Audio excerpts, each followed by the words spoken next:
তারপরেও আমেরিকার পুলিশ যে আচরণটা করেছে, সে এরপর ও দেশে যে মানবাধিকার কতটুকু আছে সেটাই তো প্রশ্ন।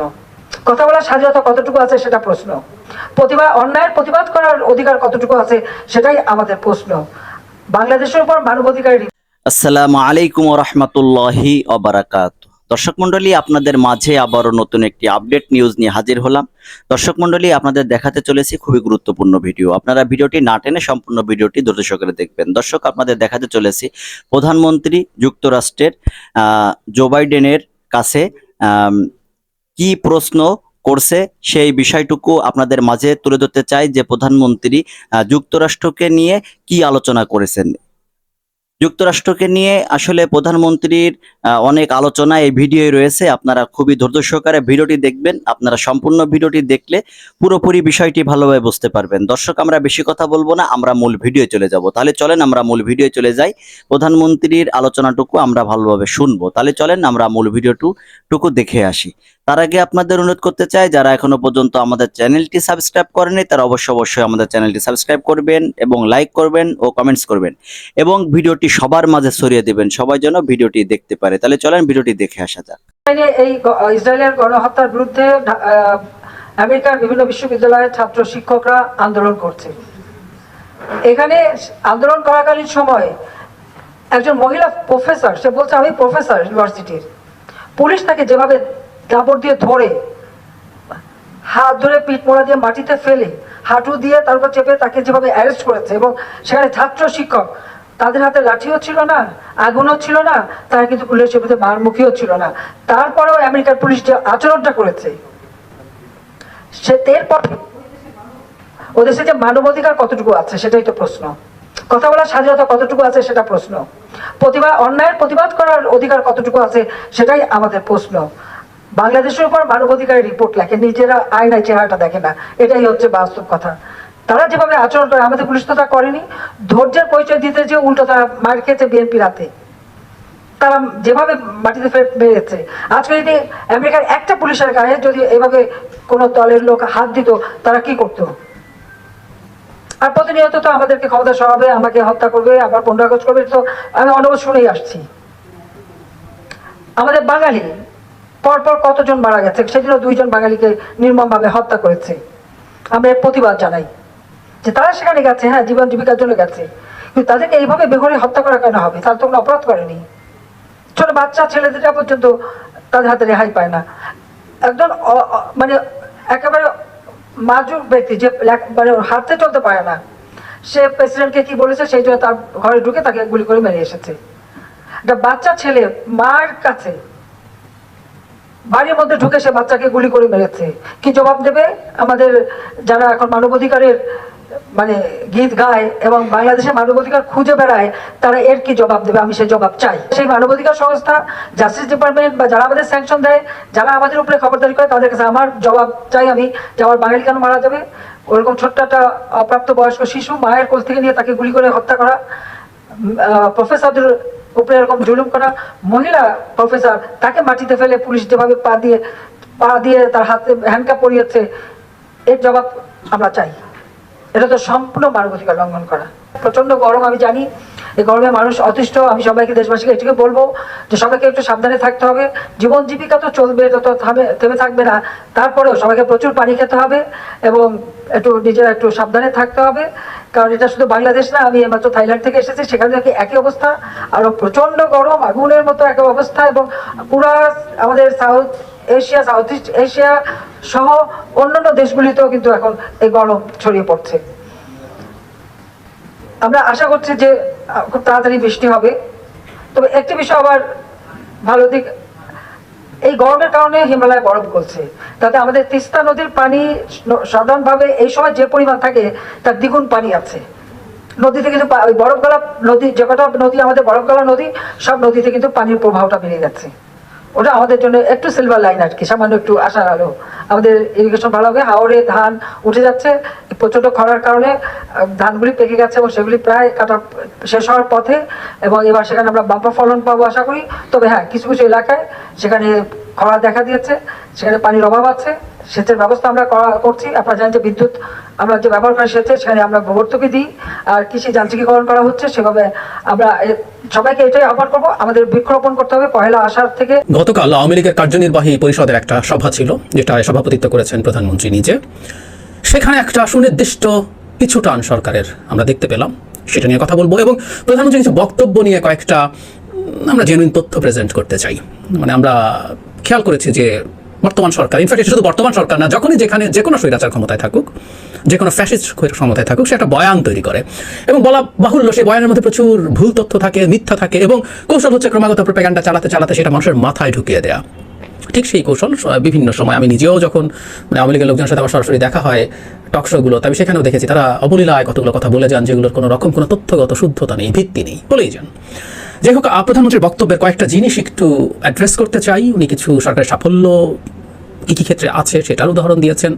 তিনি তার সরকারের বিরুদ্ধে আন্দোলন নিয়ে বরাবরের মতো ক্ষুব্ধ, সেটা নিয়ে প্রতিক্রিয়া জানিয়েছেন। এবং যেটা থাকতেই হয় টু সাম এক্সটেন্ট সরকারের সমালোচনা, সেটা প্রধানমন্ত্রী নিজে এই ক্ষেত্রে সবার আগে আছেন, সেটা হচ্ছে আমেরিকার সমালোচনা। এবং সাম্প্রতিক সময় আমেরিকার সমালোচনার কারণও আছে। আমরা জানি আমেরিকা একটা মানবাধিকার প্রতিবেদন প্রকাশ করেছে বাংলাদেশকে নিয়ে, সব দেশকে নিয়ে, বাংলাদেশের মধ্যে আছে, কঠোর সমালোচনা আছে। সেটার পাল্টা প্রধানমন্ত্রী দিয়েছেন, যেটা উনি কখনোই ছাড় দেন না।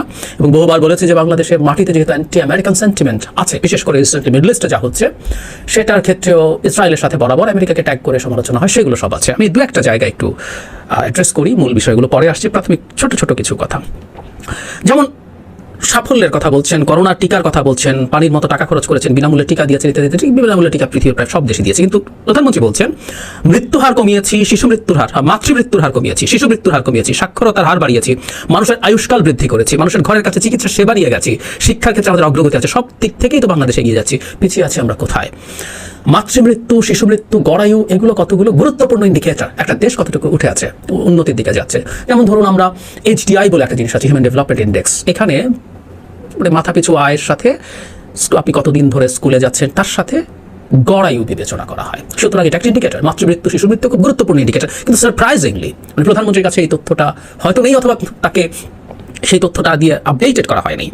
আমি দেশে আবারও বেড়েছে মাতৃমৃত্যু, এইরকম একটা তথ্য আমি দিচ্ছি। বিশ্ব স্বাস্থ্য সংস্থার যে সংজ্ঞা আছে, সেই সংজ্ঞা থেকে তারা যেটা হচ্ছে 42 দিনের মধ্যে, সন্তান জন্মদানের 42 দিনের মধ্যে যদি মারা যায়, সেটা মাতৃমৃত্যু। এটাও BBS বলছে যে ক্রমাগত মাতৃমৃত্যু এই সময়ে বাড়ছে। এটা 23 সালের একটা রিপোর্ট। আচ্ছা, আমরা যদি এরপর এই বছর প্রকাশিত একটা রিপোর্ট, হেডলাইন হচ্ছে শিশু মৃত্যু বেড়েছে, কমেছে গড়ায়ু, মানে গড়ায়ু বেড়েছে বলছে কিন্তু গড়ায়ু কিন্তু এখন কমছে। এটাও BBS এর রিপোর্ট। BBS এর রিপোর্ট বলছে এখন গড়ায়ু কমেছে। এটা BBS এর বাংলাদেশ স্যাম্পল ভাইটাল স্ট্যাটিস্টিক্স প্রতিবেদন 23 সালে এসছে। এবং শিশু মৃত্যুর হারও কিভাবে বাড়ছে আমি একটা তথ্য আপনাদেরকে দিই। 2022 সালে 1 বছরের কম বয়সী শিশুর মৃত্যু হার 1000-এ ছিল 25 জন, 23 সালে সেটা হয়েছে 27 জন। 5 বছর আগে ছিল 21, খেয়াল করে 5 বছর আগে 21, 22 সালে 25, এখন 27। 1 বছরের কম বয়সী নবজাতকের 1 মাসের কম বয়সী, এটা হলো 1 বছরের কম বয়সী, 1 মাসের কম বয়সীর ক্ষেত্রে বলা হচ্ছে প্রতি 1000 জীবিত নবজাতকের মধ্যে 20 জন মারা যায়। 2022 সালে ছিল 16 এবং 5 বছর আগে ছিল 15। এছাড়া 5 বছরের কম বয়সী শিশুর মৃত্যু প্রতি 1000-এ 33 জন, 22 সালে 31 জন, 5 বছর আগে ছিল আরও কম 28 জন। তার মানে 5 বছর আগে, 5 বছরের নিচে, 1 বছরের নিচে এবং 1 মাসের নিচে প্রত্যেকটা ক্যাটাগরির শিশুর মৃত্যু হার কম ছিল। 22-এ তার চেয়ে বেড়েছে, 23-এ আবার বেড়েছে। সুতরাং খুব ক্লিয়ারলি বলি যে যে জায়গাগুলোতে উন্নতির কথা প্রধানমন্ত্রী বলছেন, সেই সব জায়গায় সিরিয়াস অবনতি হচ্ছে। বাংলাদেশের এই ইন্ডিকেটরগুলো নিয়ে ইনফ্যাক্ট কিছু অর্থনীতিবিদ একসময় ভারতের সাথে তুলনা করে, আমি অমর্ত্য সেনের নাম বলতে পারি, আমি কৌশিক বসুর নাম বলতে পারি, তারা ভারতের সাথে তুলনা করে বাংলাদেশের সাফল্য দেখাতেন, কিন্তু সেই সাফল্য নাই আসলে। রাদার আমি বহুদিন থেকে এই ইন্ডিকেটরগুলোতে নেপালের সাথে তুলনা করে দেখিয়েছি, নেপাল এই জায়গাগুলোতে আমাদের মতো বা কোনো ক্ষেত্রে বেটার অর্জন করছে, আমাদের অর্ধেকের চেয়ে সামান্য বেশি মাথা পিছু আয় নিয়ে। সুতরাং এই ক্লেমটা, পরিস্থিতি এই। তারপর মানে অতি বাম অতি ডান একত্র হয়েছে, সেই রকম একটা কথা আছে, সেই জায়গায় আসবো। আমেরিকা নিয়ে খুব কঠোর কিছু মন্তব্য প্রধানমন্ত্রী করেছেন। তিনি কি বলেছেন আমি একটু পড়ি। যুক্তরাষ্ট্রে ইসরায়েল বিরোধী আন্দোলনে পুলিশি হামলার ঘটনা উল্লেখ করে প্রধানমন্ত্রী বলেন, সেই দেশে মানবাধিকার কতটুকু আছে সেটাই প্রশ্ন, কথা বলার স্বাধীনতা কতটুকু আছে সেটাই প্রশ্ন, অন্যায়ের প্রতিবাদ করার অধিকার কতটুকু আছে সেটাই প্রশ্ন, বাংলাদেশের উপরে মানবাধিকার রিপোর্ট লিখে নিজের আয়নায় চেহারা দেখে না, এটাই প্রশ্ন। মানে অনেকগুলো প্রশ্ন।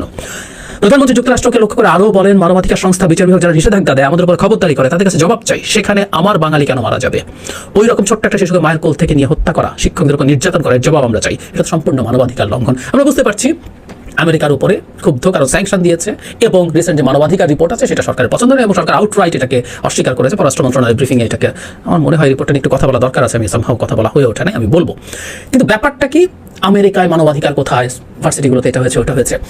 আমেরিকাতে যা হচ্ছে এই মুহূর্তে, এটা নিয়ে অনেকে আমেরিকার কঠোর সমালোচনা করছেন। আমার মনে হয় এটা নিয়ে আমার কিছু বক্তব্য আছে, আলাদাভাবে বলবো, আলাদা একটা ভিডিও করবো। কিন্তু যেটা জরুরি কথা, আমেরিকা মানবাধিকারের কথা বলে, it doesn't necessarily mean America claim করে তার মানবাধিকারে সে সর্বোচ্চ পর্যায়ে একেবারে নিখুঁত হয়ে গেছে।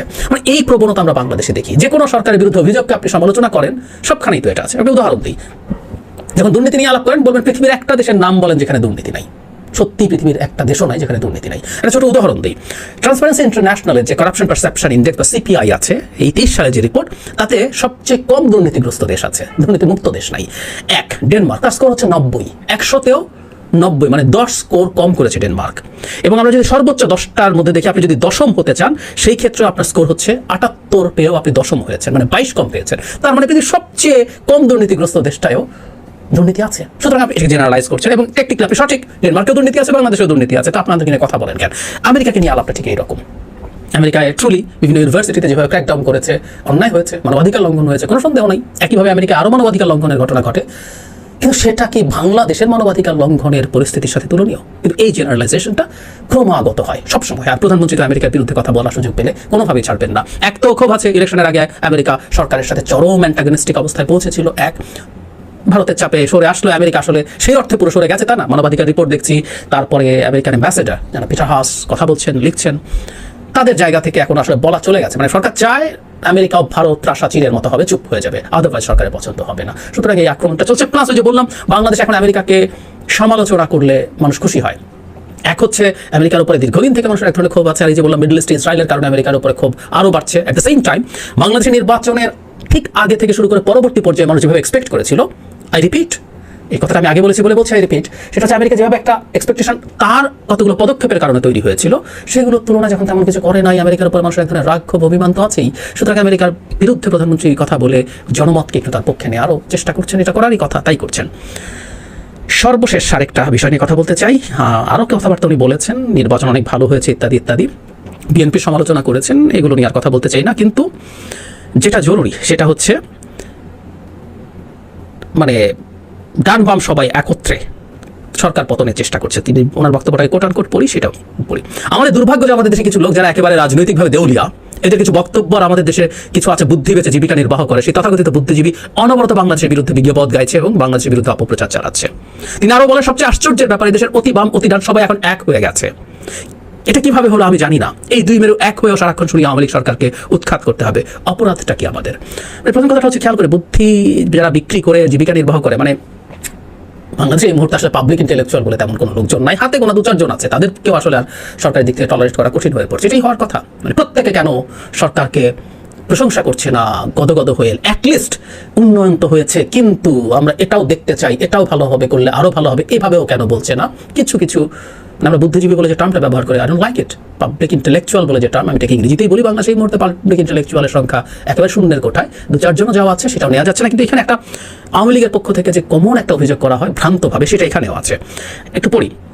তথাকথিত বুদ্ধিজীবী অনবরত বাংলাদেশের বিরুদ্ধে কি বদগেছে এবং বাংলাদেশের বিরুদ্ধে অপপ্রচার চালাচ্ছে। না, বাংলাদেশ না, মানে এই একটা কমন কৌশল। আপনি যখনই সরকারকে সমালোচনা করেন, সরকারকে সমালোচনা কিছু পাবলিক ইন্টেলেকচুয়াল এখনো করেন, আমরা এই ঘোর দুর্দিনে যারা এটা করছেন তাদের প্রতি আমাদের সিরিয়াস শ্রদ্ধা আছে, আমরা তাদেরকে স্মরণ রাখবো, আমাদের ইতিহাস তাদেরকে স্মরণ রাখবে, কিন্তু তারা সরকারের সমালোচনা করেন, দেশের না। তো বাংলাদেশে যে কোনো সময় সরকার বিরোধিতাকে খুব সহজে রাষ্ট্রবিরোধিতার পর্যায়ে নামিয়ে আনা আওয়ামী লীগের পক্ষ থেকে খুব কমন একটা চর্চা বা চেষ্টা থাকে, এটা আমরা দেখেছি। সুতরাং এটাও ভুল তথ্য। এবার বাম ডান, আবার ওই জায়গাটা পরে সবচেয়ে আশ্চর্যের ব্যাপার হচ্ছে দেশের অতি বাম অতি ডান সবাই এখন এক হয়ে গেছে। এটা কিভাবে হলো আমি জানি না। এই দুই মেরু এক হয়েও সারাক্ষণ শুনি আওয়ামী লীগ সরকারকে উৎখাত করতে হবে। অপরাধটা কি আমাদের? বাম ডানকে আসলে কে একত্র করেছে? একটা হেডলাইন, ইসলামী আন্দোলন 28 নভেম্বর 2023 সালে একটা সংলাপের আয়োজন করেছিল, যেখানে বাংলাদেশের বিএনপি থেকে শুরু করে সবগুলো বিরোধী দল, সব রকম দলমতের মানুষজন গেছে, ওখানে বাম দল গিয়েছিল। হেডলাইন এরকম, সরকারের জুলুম নির্যাতন বাম ও ডান সবাইকে এক কাতারে এনেছে। আমি একজন বাংলাদেশের অত্যন্ত প্রতিষ্ঠিত গুরুত্বপূর্ণ বাম নেতার বক্তব্য এখানে আছে, আমি একটু পড়ি। প্রথমবারের মতো ইসলামী দলের সভায় অংশ নেওয়ার কথা জানিয়ে বিপ্লবী ওয়ার্কার্স পার্টির সাধারণ সম্পাদক সাইফুল হক বলেন, মানে সাইফুল হক বলছেন ইট ওয়াজ হিজ ফার্স্ট টাইম উনি একটা ইসলামী দলে গেছেন, একটা বাম দল ইসলামী দলের প্রোগ্রামে যাওয়ার কথা না। উনি বলেন, কোট করছি তাকে, ঘরে যখন আগুন লাগে তখন শুধু ঘরের লোক নয়, পাড়া প্রতিবেশী সবাইকে ডাকতে হয়। দেশে আগুন লেগেছে বলে প্রগতিশীল গণতান্ত্রিক ও ইসলামী ধারার সবাই ঐক্যবদ্ধ হয়েছে। সরকারকে বড় একটা ধাক্কা দেওয়া দরকার, যেখানে ইসলামী আন্দোলন বাংলাদেশ ভূমিকা রাখতে পারে। তার মানে আসলে এই যে অতি বাম অতি ডান, এদেরকে যদি একত্র করে ফেলাই হয়, এটা হয়েছে আসলে আওয়ামী লীগের কারণে, এবং আওয়ামী লীগের প্রধান হিসাবে এর প্রধান কৃতিত্ব বলতে পারি আমরা, কৃতিত্ব বলে না যাই বলেন, সেটা প্রধানমন্ত্রী শেখ হাসিনার। কারণ তার কারণেই আজকে এই পরিস্থিতিটা তৈরি হয়েছে। সরকারের অত্যাচার, নিপীড়ন, অধিকার হরণের কারণে সবাই এখন একত্র হয়ে প্রাথমিকভাবে বলছে ঠিক আছে, আমরা আমাদের ডিবেট পরে করবো, দেশটাকে আমরা যেভাবে দেখতে চাই সেটা সাথে দ্বিমত থাকতে পারে। ইসলামী আন্দোলন যেভাবে বাংলাদেশকে দেখতে চায় ভবিষ্যতে Bangladesh, I two disagree with that as well, আমারও দ্বিমত আছে। একইভাবে অন্যান্য অনেক দলের সাথে আমার দ্বিমত আছে, কিন্তু এই মুহূর্তে আমাদের যাবতীয় দ্বিমত সরিয়ে রেখে প্রধান কাজ হচ্ছে অ্যাট এনি কস্ট এই সরকারকে পতন করানো। সুতরাং সবাই যে একত্র হয়েছে, সে একত্র হওয়ার প্রধান কৃতিত্ব আসলে ক্ষমতাসীনদের। আমি এই প্রসঙ্গে আবার একটু অমর্ত্য সেনকে কোট করি। 2018 সালের নির্বাচনের আগে অমর্ত্য সেন একটা কথা রিপিট করেছিলেন বহুবার বিজেপির বিরুদ্ধে, সেবার তারা পেরে ওঠে নাই, শেষ পর্যন্ত 24 সালেও খুব ভালোভাবে পেরে ওঠে নাই, অনেক পরে গিয়ে করেছে। বলেছিলেন যে বিজেপিকে, ওদের দেশে তো অন্তত ভোটটা হয়, সো বিজেপির বিরুদ্ধে অন্তত প্রত্যেকটা দলকে একজোট হতে বলেছিলেন। তোমাদের মধ্যে বাম আছো, ডান আছো, যেমন মধ্য দল আছো, সবাই একত্র হও, বিজেপির বিরুদ্ধে দাঁড়াও, একত্র হয়ে ওকে সরাও, আদারওয়াইজ তোমার দেশ ক্ষতিগ্রস্ত হয়ে যাবে। ভোটের কারণে, ভোটের মধ্য দিয়ে তাকে সরানোর কথা বলছিল। আমাদের ঠিক একই রকম পরিস্থিতি, বরং আমাদের পরিস্থিতি ইভেন টাফার, কারণ একটা স্বৈরাচারী সরকার জোর করে ক্ষমতায় বসে আছে, তাকে ক্ষমতা থেকে আপনাকে নামাতে হবে বল প্রয়োগের মাধ্যমে, আন্দোলনের মাধ্যমে। বল প্রয়োগ বলতে বোঝাচ্ছি জনগণের সামষ্টিক আন্দোলন, রাজপথে থাকা, এই বল প্রয়োগের মাধ্যমে। সুতরাং সেটা না হলে তো পতন হবে না, এবং এই পরিস্থিতিটা তৈরি করেছে এই যে বাম ডান সবাই একত্র হয়ে সরকারের বিরুদ্ধে গেছে। দোষটা কি, অপরাধ কি? অপরাধটা খুব সিম্পল, বাংলাদেশকে আর রিপাবলিক রাখে নাই আওয়ামী লীগ, বাংলাদেশকে একটা একেবারে মানে মধ্যযুগীয় সাম্রাজ্যে পরিণত করেছে, বা মগের মূল্যকে পরিণত করেছে, একটা মাফিয়া স্টেটে পরিণত করেছে।